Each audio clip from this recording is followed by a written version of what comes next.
আহলে সুন্নাত ওয়াল জামাত পাওয়ার জন্য, বোঝার জন্য চারটা দল আছে। একটা দলের নাম সমস্ত নবীগণের দল, আর সমস্ত নবীদের ইমাম ইনি আমাদের নবী। এরপরে সিদ্দিকিনদের দল, সমস্ত সাহাবী কেরাম যাদেরকে আমার নবী আসহাবিকান নজুম বলেছেন, সেই সাহাবী কেরামদের অনুসরণ আমরাই করি। 3 নম্বর শহীদগণের দল, আজ ইসলামের জন্য রক্ত দিয়ে আকাইদা আহলে সুন্নাত ওয়াল জামাতকে আলোকিত করেছেন, ইসলামকে জিন্দা রেখেছেন সমস্ত শহীদগণের ইমাম ও শুহাদা, ইনিও আমাদের। এবং ওয়াসসালিহিন, আল্লাহর ওলিগণের দল, ওলিগণের ভিতরে ইমামুল আউলিয়া উনিও আমাদের গৌসুল আজম জিলানী। এবং আজকে এমন একটা দিন উরসে পাক হচ্ছে, এইদিকে ফকিহে বাঙ্গালের উরসে পাক হচ্ছে, অন্যদিকে গৌসুল আজম বাবা ভান্ডারীর উরসে পাক হচ্ছে।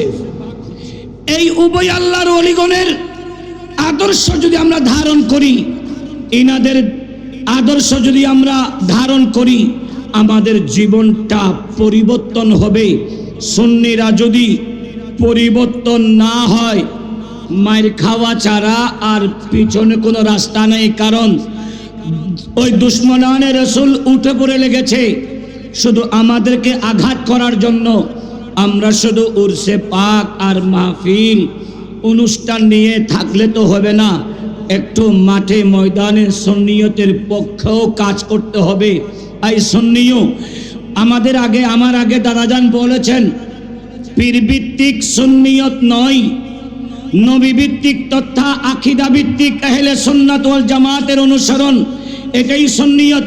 এই জন্য প্রতিটা দরবার এবং পীর সমস্ত আকাবির যদি ঐক্যবদ্ধ হয়ে মাঠে কাজ করে, 3 দল নয়, সব দল মিলে একটা করে যদি সবাই মাঠে কাজ করে, এই দেশে সুন্নিয়ত তথা সুন্নি ছাড়া আর কোনো শব্দ থাকবে না, ঠিক কিনা?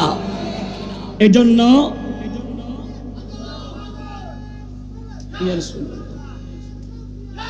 সম্মানিত হাজরিন, এজন্য সুন্নি উলামায়ে কেরামদেরকে মাঠে ময়দানে প্রতিটা ক্ষেত্রে যেমন আকাইদের তথা আকীদায়ে আহলে সুন্নতের আলোচনা করতে হবে, এবং প্রত্যেকটা জেলা উপজেলা থানায় পাড়ায় সুন্নি মাদ্রাসা নির্মাণ করতে হবে।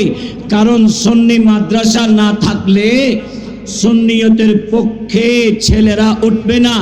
এজন্য আপনাদের সন্তানগুলোকে সুন্নি মাদ্রাসায় দেন এবং প্রত্যেক হক্কানি পীরদের অনুসরণ করেন, উলামায়ে কেরামদের পথ আর মত অনুসরণ করেন।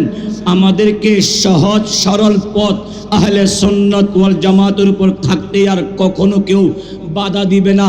আসুন আমরা একসাথে আমিনে মিল্লাতের উরসে পাক থেকে ওয়াদাবদ্ধ হই, পীর যার যার, সুন্নিয়ত সবার, আকীদা আমাদের আহলে সুন্নাত ওয়াল জামাতের উপর।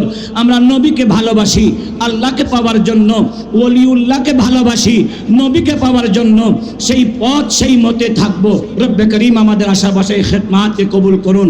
আসসালামু আলাইকুম ওয়া রাহমাতুল্লাহি ওয়া বারাকাতুহু।